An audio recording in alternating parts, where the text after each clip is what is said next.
ဒါဒီတစ်ပတ်ဆန်လေး8နာရီမှာတော့ Manchester United တင်ကကျွန်တော်တို့ဒါ Crystal Palace တင်ကိုအင်ကွန်မှာအခမ်းကစားတော့မှာဖြစ်ပါတယ်ဒီဘက်ဒီ United တင်ဘက်ကိုကြည့်မယ်ဆိုရင်တော့ဒါတကယ်ဒါအရေးကြီးတဲ့ပွဲလို့ပြောလို့ရတယ်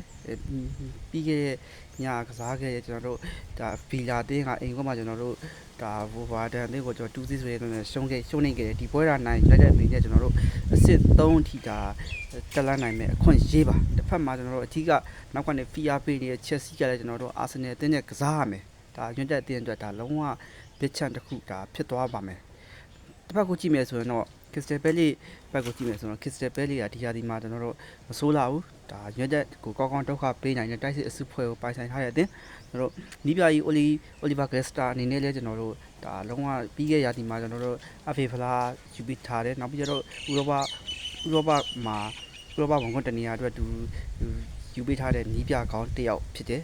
ဒါ Crystal Palace ကကျွန်တော် United ရဲ့တွေ့ဆုံမှုတိုင်းမှာကျွန်တော်တို့အမြဲတမ်းကျွန်တော်ဒုက္ခပေးနေတဲ့အသင်းကျွန်တော်တို့နောက်ဆုံးတွေ့ဆုံမှု9ပွဲမှာ United က2ပွဲနိုင်တယ် Crystal Palace က2ပွဲနိုင်တယ်ကျွန်တော်2ပွဲသေးကြထားတယ်United ဘက်ကိုကြည့်မယ်ဆိုရင်တော့ကျွန်တော်တို့ဒီရာသီမှာနီးပြကားတဲ့ဒါကိုင်းတွယ်ပြီးတဲ့နောက်နိုင်ရခံတွေကိုပစ်ချတယ်လို့မျိုး United ရဲ့ဒါတိုက်စစ်ခံစစ်ကွင်းတဲ့ကစားပုံလုံးဝကောင်းလာတယ် United ကစားသမားရဲ့အတီကျူကြီးကျွန်တော်တို့နိုင်လို့စိတ်ပြင်းပြမှုကြီးကလုံးဝနေချင်းညချင်းကိုကျွန်တော်တို့ပြောင်းလဲသွားတယ်ဒါနောက်ဆုံးပိတ်နီးပြကားတဲ့ကိုင်းတဲ့နောက်ဆုံး9ပွဲမှာကျွန်တော်တို့4ပွဲထိနိုင်ထားပြီးတော့ဒါပွဲပဲကျွန်တော်တို့ဒါဝက်ဆန်တင်းနဲ့ဒါတည်ကြထားတယ်မန်တန်ပိုင်းရောက် physical ပိုင်းရောက်ကျွန်တော်တို့ United အသင်းက Crystal Palace အသင်းကိုကောင်းကောင်းအနိုင်ယူကြော်ဖြတ်နိုင်တဲ့အနေအထားတစ်ခုမှရှိနေတယ်ဒါဒီဘက်မှာကျွန်တော်တို့ဒါကာရီရဲ့ဒါ press conference မှာပြောထားတဲ့ကစားရကျွန်တော် Mason Mount ကတော့လေ့ကျင့်ခန်းပြန်ဆင်းနေပြီကျွန်တော်တို့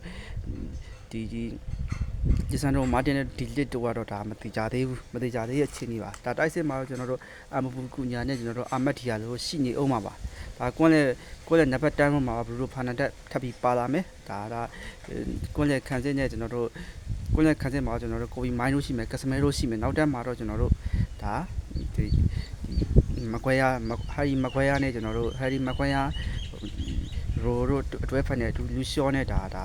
ဒီကိုဓာတ်လို့ဒါပွဲထွက်လာအောင်မှာပါဒါဒီပွဲရောက်ကြီးကောင်းမဲ့ပွဲဖြစ်တယ်လို့ဒါ United အနေနဲ့ဒါ Crystal Palace ကိုကျွန်တော်တို့အကောင်းဆုံးဒါအနိုင်ပြနိုင်သွားမလားဆိုတော့ကျွန်တော်တို့စောင့်ကြည့်ရမယ်ပွဲဖြစ်ပါတယ်အားလုံးကိုကျေးဇူးတင်ပါတယ်